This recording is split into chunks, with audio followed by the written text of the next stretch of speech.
Elle est ingénieure agroalimentaire, diététicienne et créatrice de contenu. Bonjour Constance Régnier. Bonjour Marie-Dominique. Vous nous parlez de produits festifs et aujourd'hui on s'intéresse à une petite note sucrée en parlant des entremets. Mais c'est quoi un entremets ? En fait, un entremets, ça dépend de l'époque à laquelle on parle, puisque ça a vraiment changé tout au long de l'histoire. Alors, au XIIe siècle, c'était en fait le divertissement, le spectacle qu'on avait entre les différents mets d'un repas. Au XIIIe siècle, c'était le mets d'accompagnement qui était servi avec le plat principal. Et au XVIIe siècle, c'était ce qu'il y avait après le rôti, mais avant le dessert.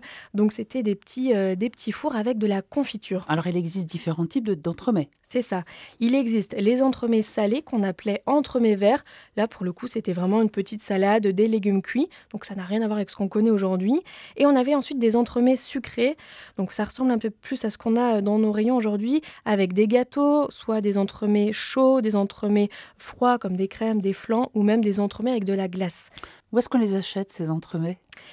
Les entremets, on peut les acheter chez un artisan pâtissier si on a confiance en cet artisan parce que la majorité des boulangeries-pâtisseries, vous savez, revendent beaucoup des pâtisseries industrielles. C'est-à-dire que le boulanger va choisir dans un catalogue d'une entreprise industrielle des produits, il va simplement les décongeler et les mettre en vitrine.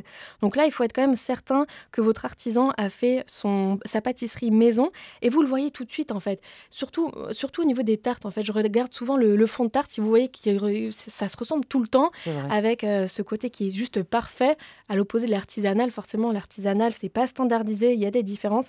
Et bien, vous pouvez tout de suite le voir comme ça. Alors les entremets, on en trouve un peu partout dans les supermarchés, au rayon surgelé, au rayon frais aussi. C'est ça, on en trouve un petit peu partout.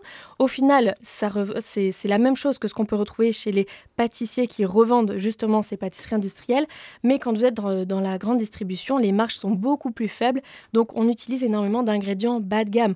C'est là où on peut retrouver parfois 43 produits sur un entremets avec des additifs, des stabilisants, des gélifiants, des épaississants. Tout plein d'ingrédients qui permettent de réduire les coûts des produits. On ajoute des arômes, des œufs liquides pasteurisés. Enfin, ça n'a rien à voir avec la pâtisserie artisanale qu'on connaît. Quelques idées de recettes d'entremets ? Oui, ça ressemble un petit peu à la bûche, aux recettes de bûche que je vous ai proposées, avec toujours ce côté jeu de texture à respecter. Vous vous rappelez le croquant, Ouais. le mousseux, l'insert qui va apporter vraiment du peps à votre recette. La recette d'un entremets, c'est assez long, donc je ne vais pas forcément vous détailler une recette à l'antenne, mais je vais vous partager des associations de saveurs qui fonctionnent bien entre elles. Donc vous avez évidemment le classique entremets chocolat. Pour le coup, chocolat noisette, ça marche vraiment très bien. Vous avez le classique fruité, c'est-à-dire passion, mangue, coco, qui donne un peu le côté exotique. Si vous voulez partir sur du spéculoos, vous pouvez l'allier avec de la pomme, du caramel. La cannelle Et de la cannelle. qu'on retrouve dans le spéculoos. Tout à fait, tout à fait. Et une petite touche de nouveauté, j'ai trouvé ça intéressant. Généralement, la base d'un entremets, c'est une génoise. Génoise, voilà, un biscuit assez moelleux, classique. Mais vous pouvez changer cette base avec une base de pâte à madeleine. Ça apporte un goût un peu différent. Le côté amande amère est hyper sympa. Et vous l'associez à un fruit de saison, ça marche super bien. Les entremets, une Madeleine de Proust finalement. C'est ça. Merci Constance Régnier, vous êtes ingénieure agroalimentaire, diététicienne et créatrice de contenu sur Au nom du goût et on vous retrouve demain. À demain.